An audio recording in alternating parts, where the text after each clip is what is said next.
Hi, it's been a couple of weeks since my last video, and we have guests from Germany right now, and they wished for extreme weather, and we got extreme weather, and that means our activities are extremely limited.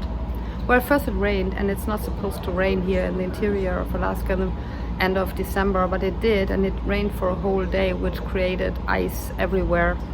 Before the rain, we tried to clear off the driveway so that the mess would be not as bad as it could be. But then after the rain, we had to scrape ice. We spent a lot of time digging out our generator and preparing for this nasty weather.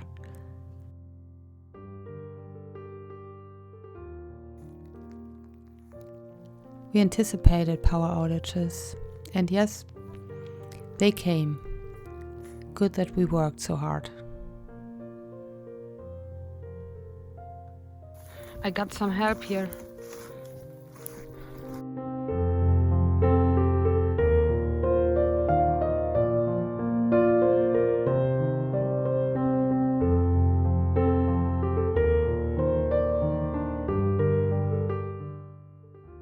And then after the rain, we had, 20 inches of snow, which didn't make it easier. All that we did is shoveling snow for days just to get out of the driveway to make sure we can get propane delivered, because we had power outages, so we ran on generator and we ran on propane.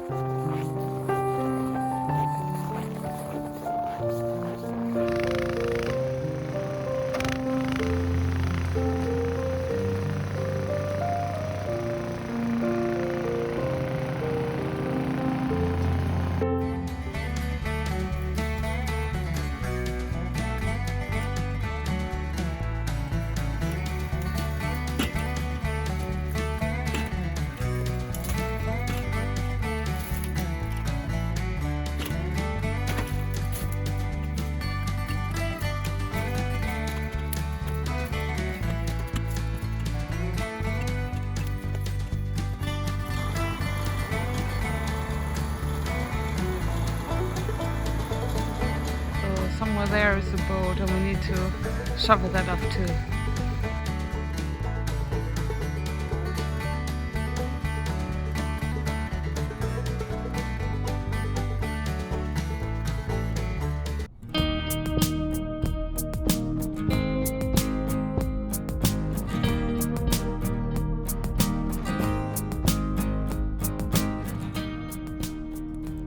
It took a few days, but then the roads were plowed. Icy, very bumpy, but plowed. We were able to get out of our driveway and decided to go on a little trip to the hot springs, to Chena Hot Springs.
With the snow masses and all kind of our trailhead parking not being plowed, our activities are pretty limited.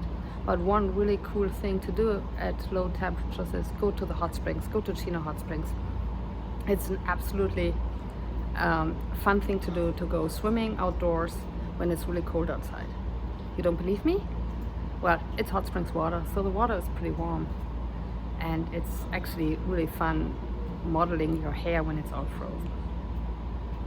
You can also go hiking here. We did a short loop where you can also rent snow machines and go on this on this loop in snow machines or snowshoes or skis, but we walked there. But we can also hike up the hills a little bit. Chena Hot Springs Resort is very, well, Alaskan, rustic.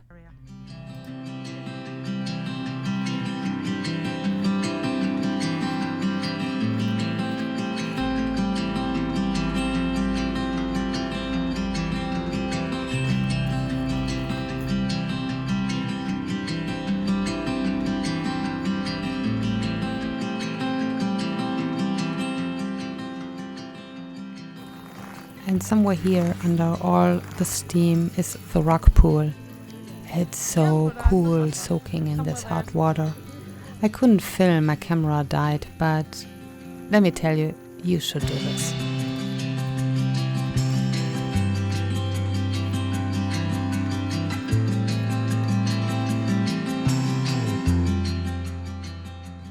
A short hike up the hill will bring you to this little building here. It's the Aurorium, and it's perfect for watching northern lights. Nobody has been here after the snowstorm. We needed snowshoes to even get there.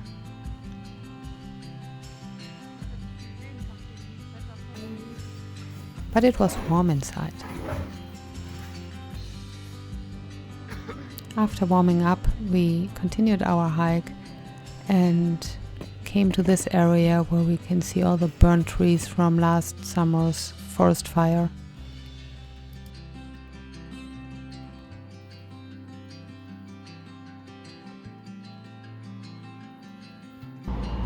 And a must-do here is a visit at the Ice Museum. Today it's so cold that it will probably be much warmer in the Ice Museum than it is out here, and the wind is horrible. To visit the Ice Museum, you have to get tickets at the activity center and then go on one of the guided tours.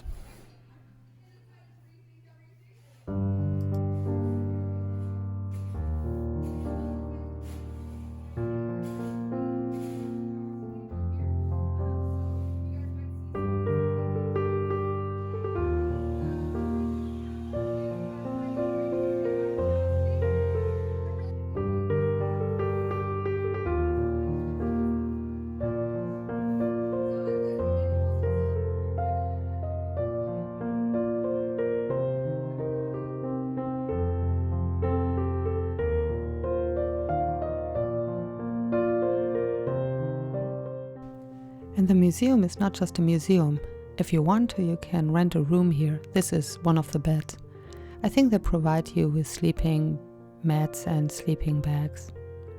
And the cool thing is, each room here at the Ice Museum comes with a room at the resort as well. If it gets too cold during the night, you can move over into your cozy bed at the hotel.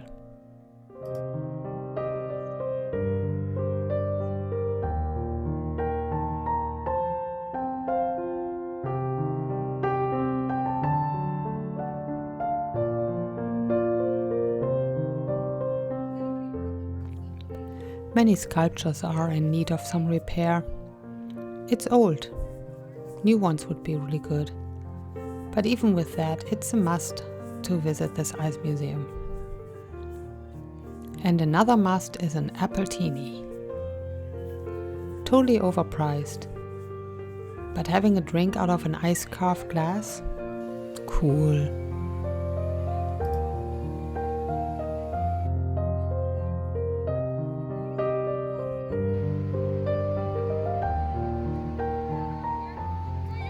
Beside visiting the Ice Museum, you can also go on a geothermal and greenhouse tour here at the hot springs. It's really fascinating to think that most of the vegetables and lettuce and salad that you eat here at the resort comes from those greenhouses, even in the middle of the winter when it's dark and it's cold. The hot springs make them grow.